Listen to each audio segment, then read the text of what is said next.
So let's take a look at Robert Atkins. And thanks for your comments, you guys. I'm going to be replying to them, trying to get better at actually interacting right off the rip. So we have Robert Atkins going into this event with a bit of a different green tide list than we looked at. Yet, you know, it was still successful. So no gas on his list. So we have 2 war bosses, 3 Weirdboys. Boom. No pain boys, not going crazy on the character assassination. Because he has 1, 2, 3, 4, 5 bricks still, 120. But he did choose 2 units of Gretchen and a big unit of Knobs, followed by 2 units of Storm Boys, 2 units of Warbikers, and a truck. So he felt the need to still bring other units.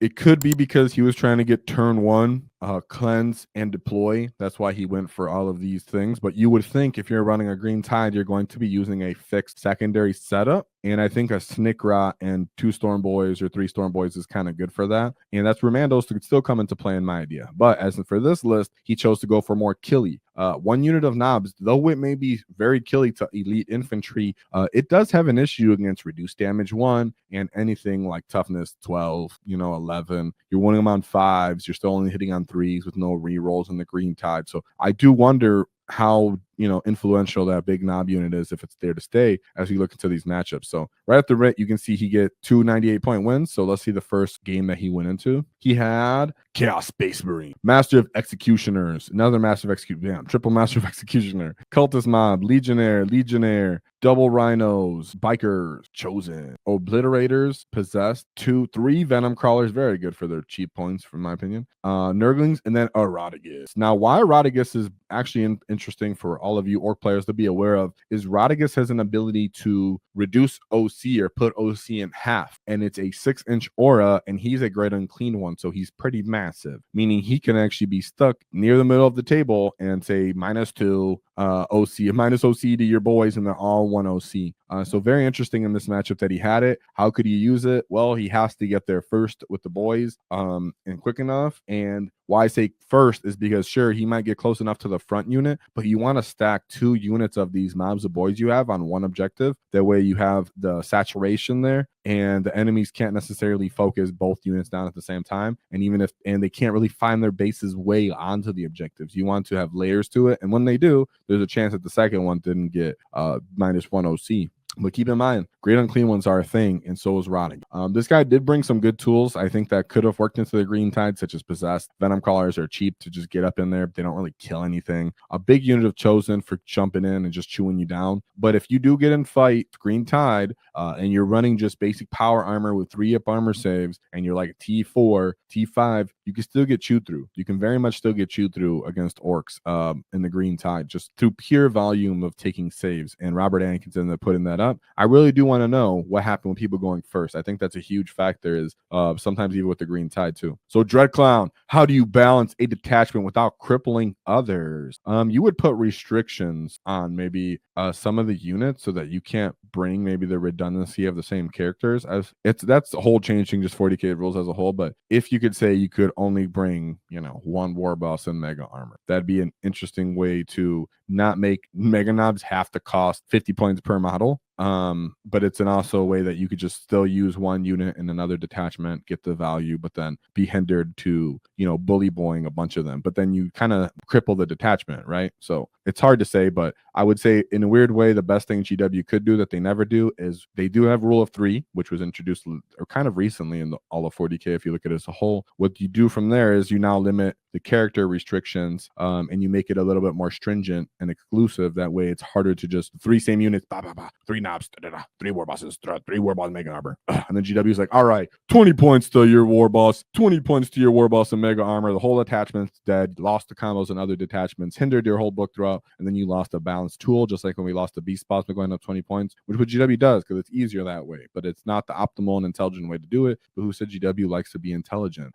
So we have his next matchup, Drukhari. So Drukhari is one of those things, boy, we're going into green tide. You ain't holding primary, boy. You can do all the fancy stuff you want, just jump around, but you ain't doing nothing. They do have a lot of anti-infantry fighting stuff, so be careful. We have Archon with the Night Shroud. Archon, another Beastmaster. Be aware of Beastmasters, but he went for 2 Beastmasters, and then Lilith Hexbrand. So Beastmasters, get close to the green tide. We get to charge you to get on objectives. You do risk it, but if you go first, you could run up in our faces, stand right in front of us, and delay us. So I'd love to know if he actually that ended up happening or not. He did put up 98 points on that win, so I don't think so. Cabalite Warriors, Rax, Witches, 2 Raiders, 3 Venoms, Chronos, Incubi, a nice big unit of Incubi, a small unit of Incubi, 2 Mandrake, 3 units of Scourges, because who can ever pass up Fire and Fading Dark Lances, right? Fantastic, because yeah, you know that's good. And then 2 Raiders with 3 Venoms. So Drukhari is in the place in the game where they're doing everything really fancy and they're trying to find a middle ground of we don't actually jump off the table, but it's hard for you to interact with us. One thing is you do have to play for primary and into the green tide. You run onto the objectives. You don't kill the whole tide. They punch you back even with a 6 or 7 man unit, and your Eldar unit's still dead. Especially if I reroll wounds. Especially if the war boss is still alive and he's +1 to hit. So I'm just reliable volume in that case and still good OC. And all your Dark Lances don't have a real valuable home.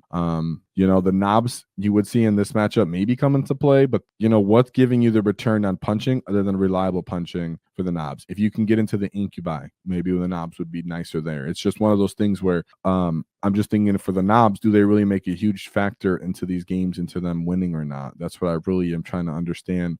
Do I want knobs? Do I want gas? Or do I want more stuff, right? From the green tide. Now we go into his third game that he did end up losing. Oops, I just clicked his own list because that's what I do. He went into Space Wolf Stormland. So we've seen Space Wolf Stormlands like, what is it, like 6 times tonight, maybe? So, you guys know what's good already. Herald, Death Wolf, Wolfguard, Battle Leader, Thunderwolf, 2 of them, and then a Wolfguard. So not too crazy on the character saturation. Assault Intercessors with jump packs, 2 of those. Basilisk, Gladiator Lancer, Infiltrators, Scout, Thunderwolf Cavs, triple of them.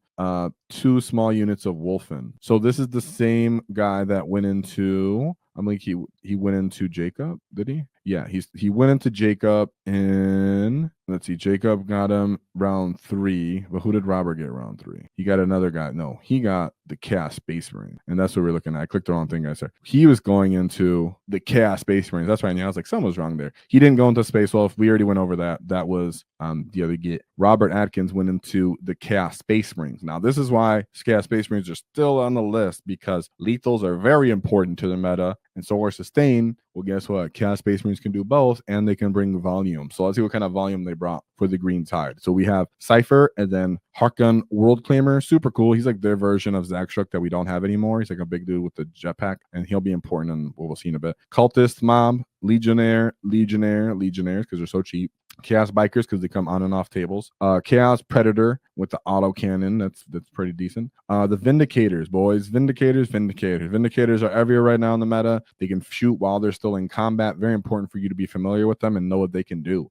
2 units of Possessed. That's the kind of volume that will help with dealing with Ork Boyz. Not just 1, but 2 units of Possessed, followed by a big brick of Raptors for that character, as we went over before, and then Venom Crawler. So you can see he brought 3 bricks of I Can Punch You, followed by 3 Vindicators that have Blast, and then an autocannon for the volume, and then he can just put Sustain, because that's the mark of Nurgle on this Predator. All these Vindicators can all pack for Sustained on their big guns. So in this case, you can see how him having just stupid volume might actually have been a huge factor in this matchup to chew through them.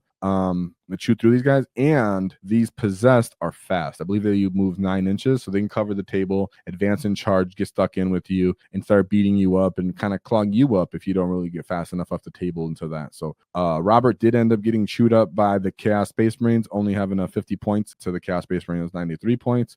It happens, but that's another Predator we have to be aware of.